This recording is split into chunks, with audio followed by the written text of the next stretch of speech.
Yeah, I remember how to do that. Okay, perfect. Boom. Okay, let me see where that lands me. There. Move that over. Super close. Okay. Not the best overall. Let me see. How much time do we got? Wow. Okay. We got to start way earlier. That's what I was afraid of. This is not going live right now, right? No. Okay. Yeah. Why don't you stand back Yeah, there? you sit. Or maybe put it. This is good. Okay. How's that? Beautiful. Move that out of the way. Okay. I gotta remember to look at this thing. I know. Well, it's okay if you don't like it. Actually, this is showing right here. Yeah. So maybe turn it left a little bit. That's too, wait. Okay, that'll work. Good. Okay, so it's recording now, yeah? So just go live and then we can start. Okay, why don't you shut that door? And then that just moved it.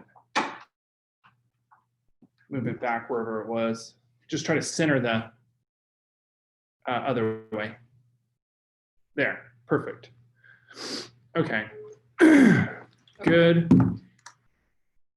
Let's see, more live on Facebook, yeah? And it'll go straight to your personal with all the viewers. Okay, share to newsfeed. Yes. Good. Okay. Let me get rid of all of this other stuff. Do you want me in here? Or do you want No, that's okay. Okay. We're just gonna wing it, you know? Yeah, it's good. All right. Thank you. Thanks for making that happen. Next. Choose how you want to set up your live feed.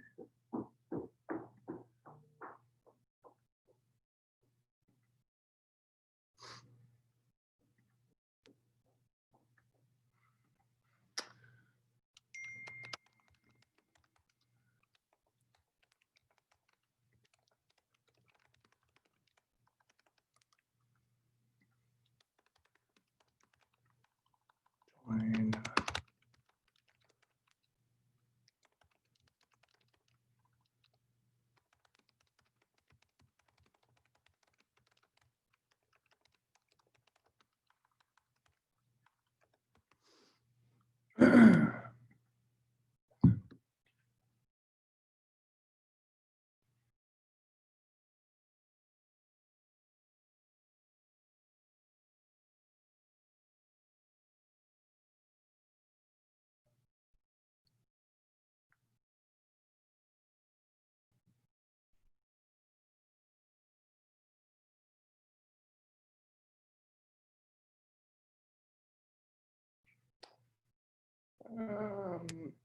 Okay, are we live? Probably. All right, good. We are actually live. We're just winging it. We're 3 minutes late.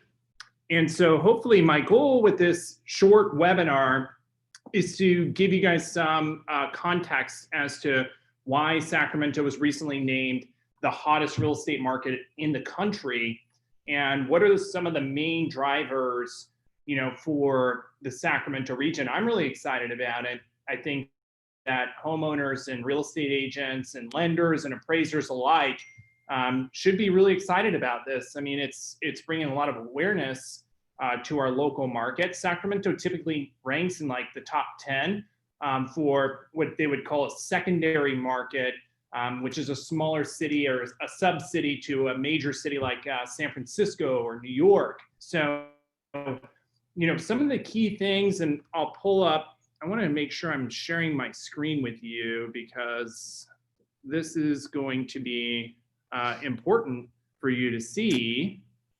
Let me make sure this is actually working within the Facebook live stream. 2 seconds, technology issues going on here.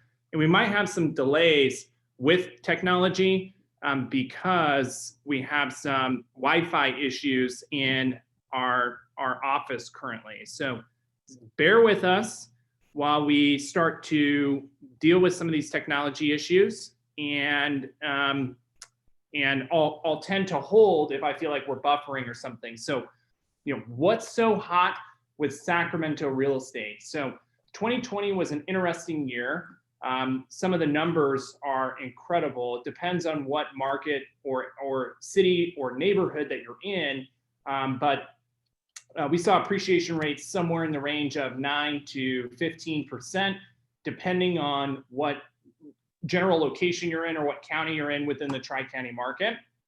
The craziest part about that is we were amid a lockdown for most of last year in 2020. And the craziest part about that is people were still moving. So, let's rewind back to March or April. In March and April, there were many transactions or home buyers that were in the middle of the process of buying a home that actually lost their financing, and banks actually started to tighten up, and credit scores rapidly increased to qualify to buy a home. So if you could buy a home with a 620 FICO score, you now had to have a 750 FICO, and they actually were canceling some of the purchases on people.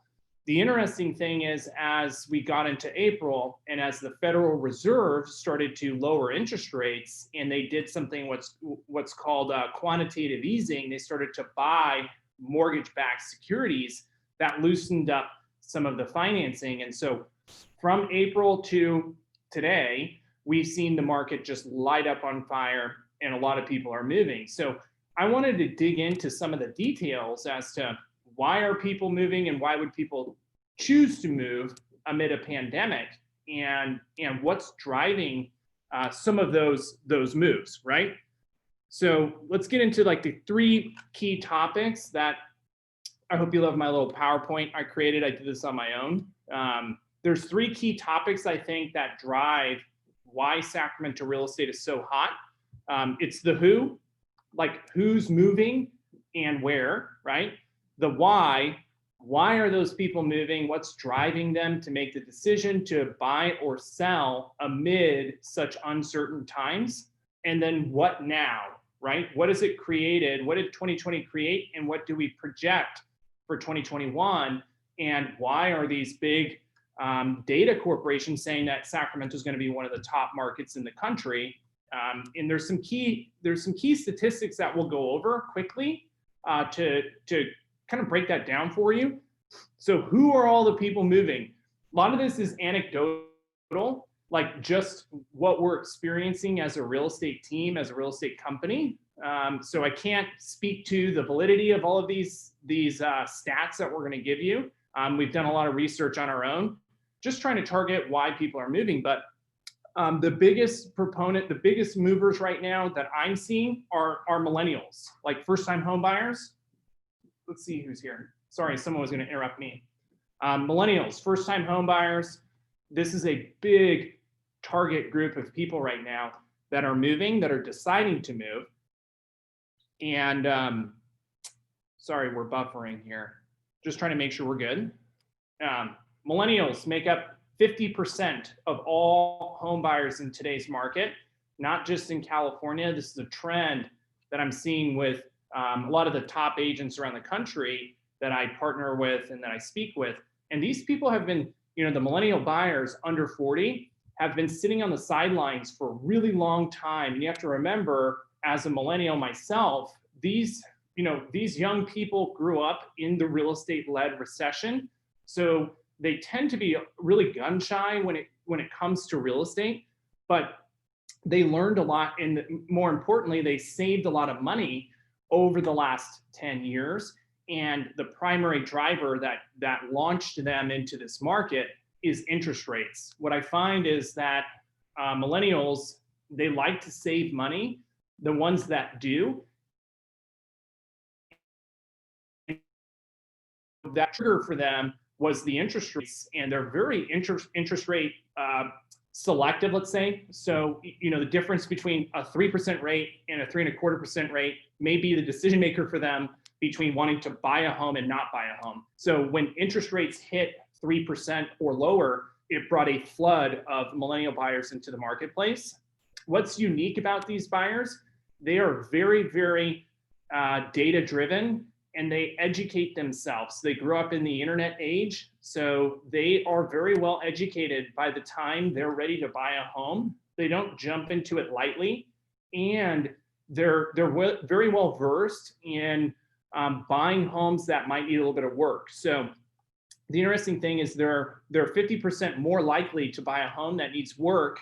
And of course, they grew up in the HGTV era and the flip this home era. So they're not afraid of buying a home that might need a little bit of work and or putting some sweat equity into the home. In fact, many of them would prefer to buy homes that need work so they're not buying someone else's improvements. Remote workers, this is a big story this year. 90% of all of the people who moved last year, anecdotally through our team, made that decision to do that after the pandemic was already in effect. Meaning, like when the shutdown took effect, their job allowed them to work remote moving forward. So it unlocked a lot of potential for people to live where they want to live. For example, let's say someone lived in Sacramento and they wanted to move more rural, right? Like they wanted to live on 3 acres instead of a patio home. It unlocked their ability to go and live exactly where they wanted to live. And they made decisions very quickly. So, one day they may have been thinking they were going to stick in their home for another 10 years. The next, they're moving to a 4-acre property or 5-acre property in Newcastle, right? They were making decisions just like that based on their employer giving them notice that that they can live anywhere and they can work remote. I think that this is going to be the biggest trend moving forward. I think that in 2021, especially as we see surges pop up all over the country, you're going to start to see buyers making moves based on employers giving them the go-ahead to work remote. This too goes for a lot of our sellers that are relocating out of state as well. Another big group of people, the move-up buyer. So now that people are able to work from anywhere, or they're being forced to work from anywhere, and you have your kids at home, it's making homes feel really cramped. So there's a lot of data on this that people are buying homes that are larger than in 2019 and and previous years. So there was a growing trend.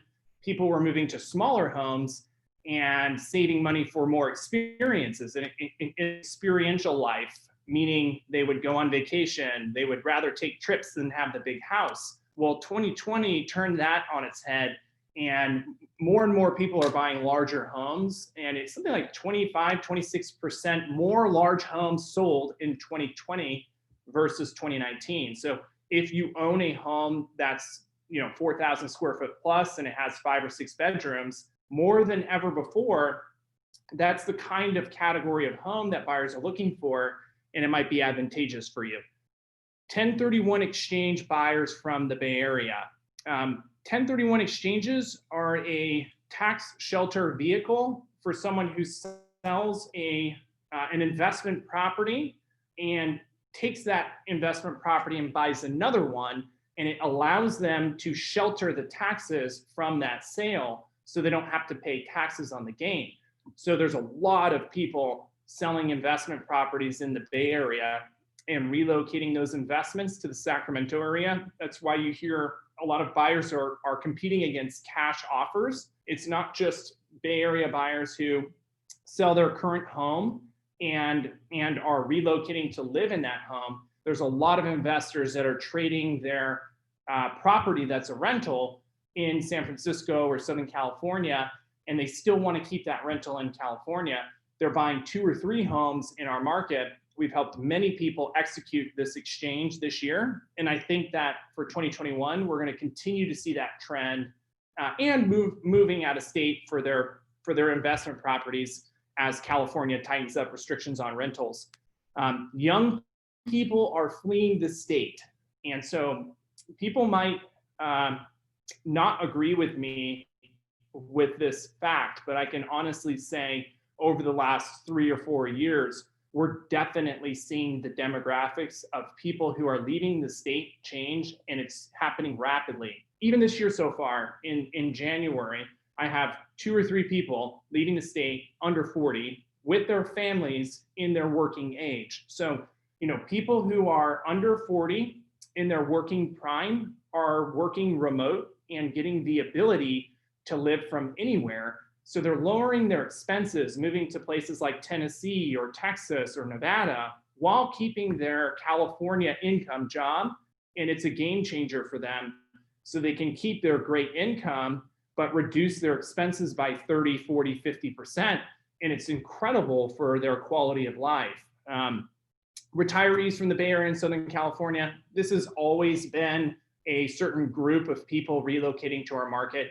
I think it's going to become a huge group of people, as we discussed with a previous video last week. Prop 19 comes into effect in February, where they'll be able to transfer their tax basis multiple times. And I think that's going to be a good thing for the local Sacramento region. And I anticipate we'll see an increase in sales for sure because of that. And this leads into the tightening of the supply and inventory, which is what's been driving prices all year long. So the second topic we'll cover is the why, right? I think it's important to understand, why are people moving amid a pandemic, right? We touched on some of those key points with the who, like who's moving.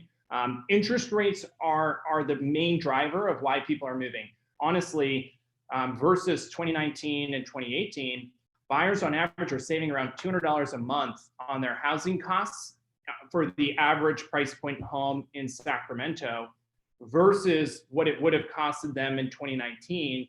And you can see why people are willing to pay a little bit more money in purchase price, because they're saving monthly. And I think more importantly, as you look at that over a 30-year mortgage, they're saving hundreds of thousands of dollars in interest in the long run. So for the people who can't afford to move, it's an incredible opportunity to lock in some savings and buy far more house than you could have afforded in 2019. And I think people recognize that that savings is not always going to be there. Like, we anticipate interest rates going up as the economy softens or as the Feds have to do something to increase the rate. And then people are moving into larger homes. We touched on this just a second ago. On average, I would say 25% of the buyers are buying homes larger than they would have in 2019. So they're trading up or getting an additional bedroom to give them that flex space for work from home, or if they have kids and they have to educate their kids in the house, they're just buying bigger homes. They want to have more freedom and opportunity. If they need to work from home or work remote several days a week, they can. Included in that, they're moving to properties that are more rural or have larger lots. So we've never seen more properties with acreage sell, and or those suburbs around the main cities, areas like Newcastle, El Dorado County, homes with acreage are in high demand right now. So if you own one of those, you're seeing some pretty rapid appreciation, and you definitely have a good buyer pool that's interested in buying those. And I think that's going to be a continued trend as people are, again, they can live anywhere. They don't have to commute into the main city or Sacramento or the Bay Area. The rural rush is real. We're definitely seeing that on our properties that are more rural. Anywhere that's more expensive in California, we're seeing a group of people move away from those to more affordable areas locally. And then the local people who can exit are exiting and leaving the state. So that's been our biggest group of clientele is people who are relocating out of state. And it used to be that they used to be retiring from California, but now with the whole work from home movement, I would say 80% of them are still working, and many of them are working for companies in California, but taking their housing somewhere else, which has been very interesting. And we've seen a lot of people relocate out of state because their job was relocated out of state. And that kind of gets into the data. Like, now what is kind of the way I frame it. Now that we've talked about how hot 2020 was, we've talked about who's moving and why, and we've talked about some of the main drivers of what's driving people to move out of our area or into our area. It's important to understand why people are deciding to move. So bear with me as I'm sharing my screen because I have some really cool slides that I wanted to share. Let me move this out of the way. 2 seconds. This is what happens when you have live data. So really cool website if for real estate agents, because I know there's some real estate agents on here. This is a shout out to Josh Anderson. He's in Tennessee. He literally just told me about this website yesterday, but it's called howmoneywalks.com, and it actually shows you like the migration of people, both for population and then all, to and from locations, meaning like California lost, 10 million people to Tennessee and the other way around. Tennessee lost their population to New York, right? It shows where people are moving. And I think the coolest part about this website in particular for migration patterns is money lost, like income, like the adjusted gross income lost or gained from certain states. And that might be going over a lot of people's heads. In a nutshell, how much money in income did California lose by all of these people moving out of state? So if you look at the chart and graph, it's crazy to think the wealth migration between 1992 and 2018, California lost $73 billion in adjusted gross income to other states with people relocating out of state. And what's important about that is that income leaving is tax revenue to the state. And you wonder why taxes continue to go up and increase in California. Well, they're losing their revenue as people leave the state. And as you look at this migration map, you've probably heard this a lot, like the more expensive areas like San Francisco, Southern California, New York tends to lose population to less expensive areas. But the coolest thing about it is as you click into the state, and you can do this on your own, you can see what areas are losing population and where are they losing them from. So in Sacramento County in particular, we've gained $947 million in adjusted gross income from Santa Clara County. Where are the buyers moving from to Sacramento? Well, I'll tell you, it's right here. Santa Clara, Alameda, San Mateo, Contra Costa, and Solano counties.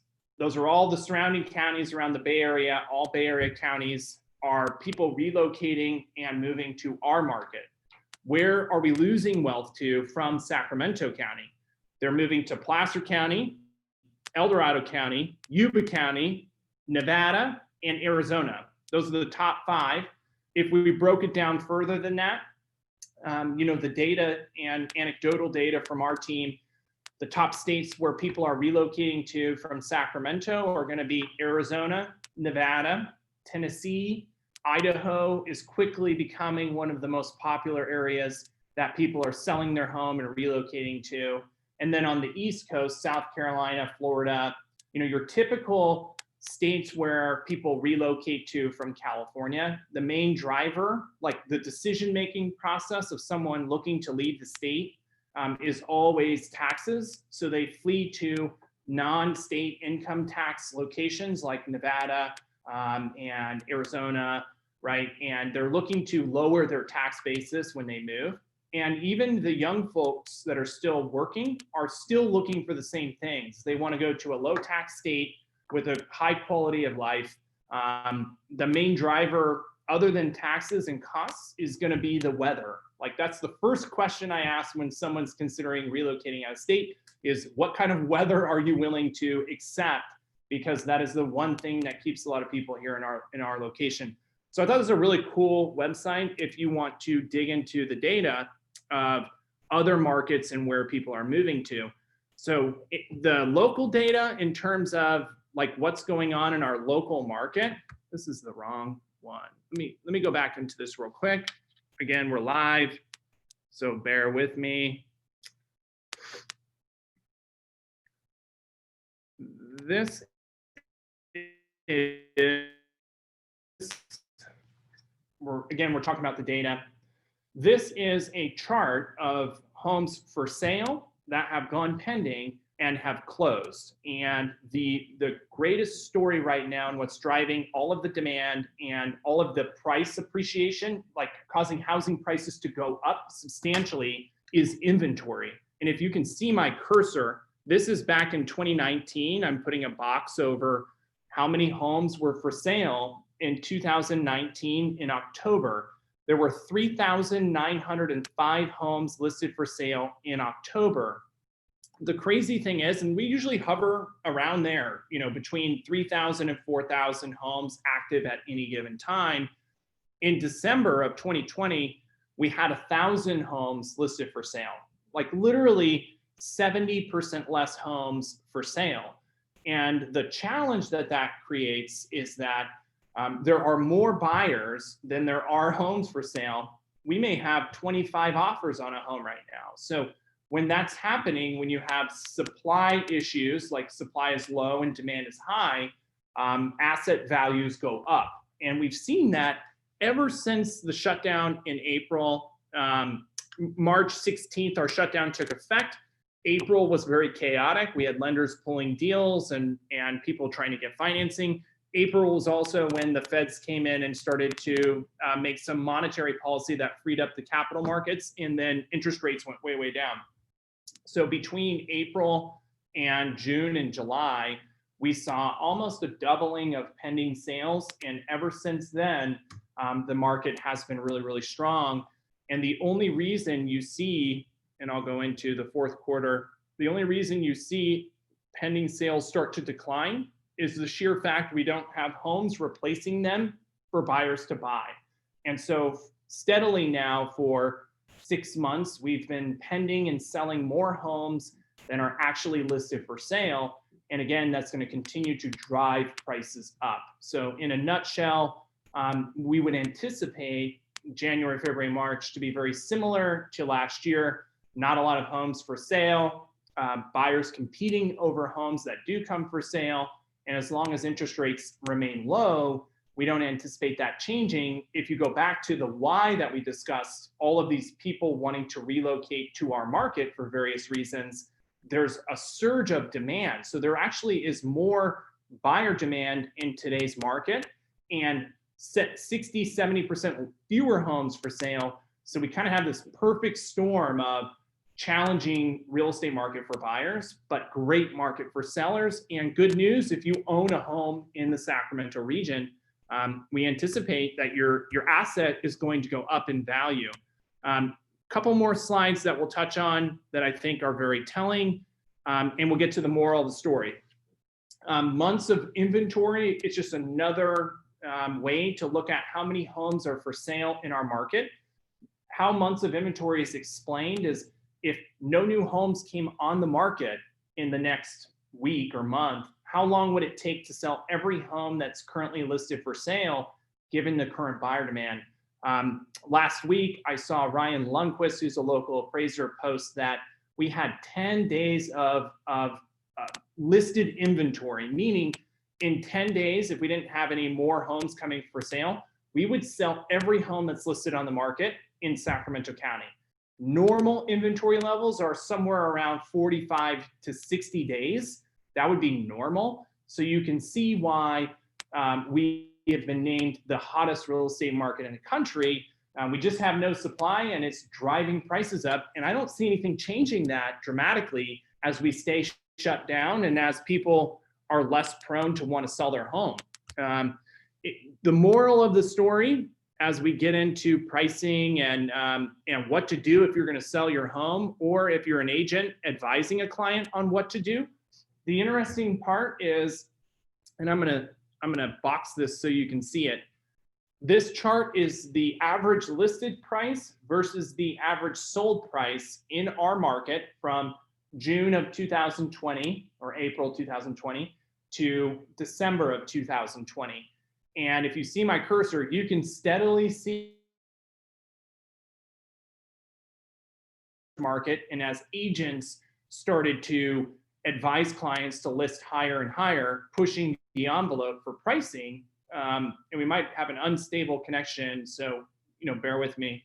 List prices started to skyrocket. So this is a trend we're starting to see as sellers think their homes are worth more money than they really are. And as inventory tightens, there are less homes for the agents that are in the marketplace. So be very careful and cautious of the advice that you're getting from your friends and your and potential agents you're interviewing.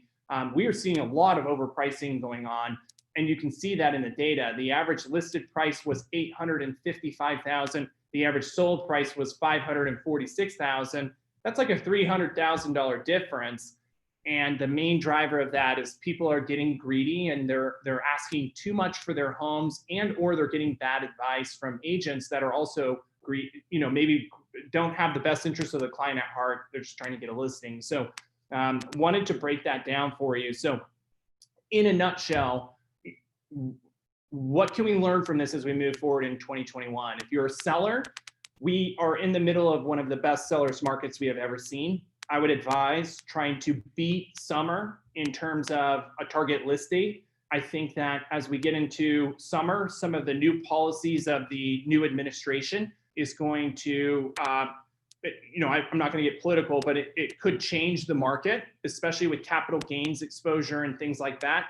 I think you're going to see a lot of movement over the next 6 months of selling and buying and people relocating out of state to capitalize on this fantastic opportunity to sell your home at a great price. If you're a buyer, even though it's a hot seller's market, it doesn't really matter what you pay for your home, right? The best time to buy real estate is now. Warren Buffett says that, and he's a pretty good investor, and I follow him and his teachings. The key is that if you financially are on a good, strong footing, you have reserves, you can afford that monthly payment, you would be paying that monthly payment in rent anyways. The big fear that I hear from potential buyers is that, what if I lose my job and I can't afford to pay my mortgage? Well, they're going to kick you out of your rental faster than they can kick you out of your home that you own. The foreclosure process takes much longer.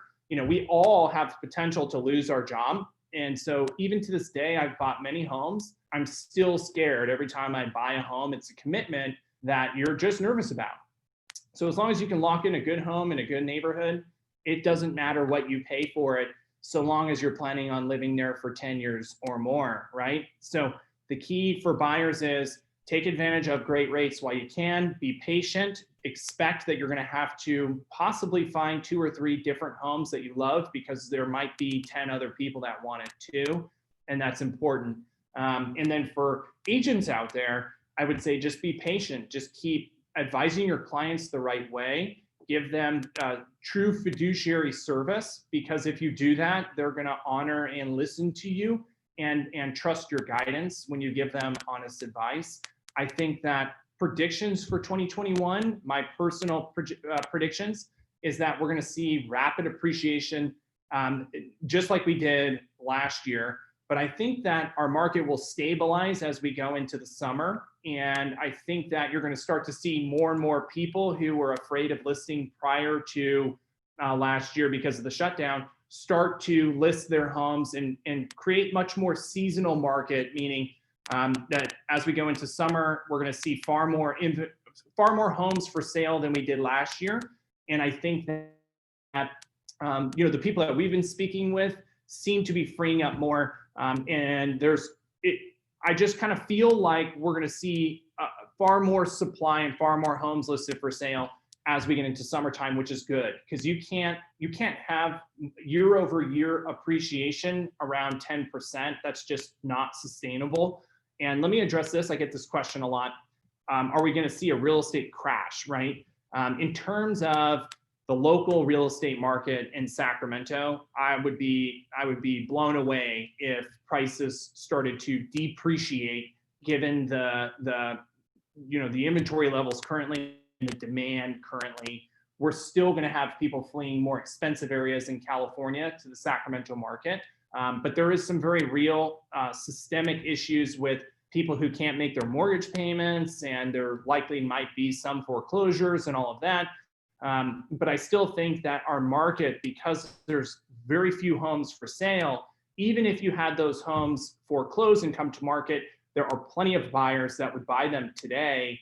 And again, it's all a product of, values are a product of supply and demand. So barring more job loss and more challenges economics wise, or more inventory, it would have to like quadruple to affect pricing. I think that the Sacramento market will remain very strong as we go into 2021. It's going to be a great year for real estate. And if I was advising you to buy or sell, I'd say, hey, I personally bought a home in 2020. And if I felt like the market was going to crash, I certainly would not have done that. So reach out to us if you got value from this. We hope that you visit us for our next webinar next month. We're going to do one of these every single month, try to give value back and give you the real story. Like, we sold 135 homes last year. We know what's going on in the local real estate market, and there's a lot of bad info out there. We want to make sure that you get good info. Reach out to our website at homesbyelevate.com. Follow us. We put out 2 educational videos every month on different topics for sellers and buyers, and that's free. You can go to our website and check that out. If you're interested in selling your home, of course, I'm your guy. Reach out to me personally at 916-862-5463. You can also submit information on our website. If you're interested in buying a home, we're your team. Just visit our website or follow us on social media at Homes by Elevate. I hope everyone has a great 2021 and got some value from this. It's my first time doing a live webinar in like 8 months, so I hope it went good.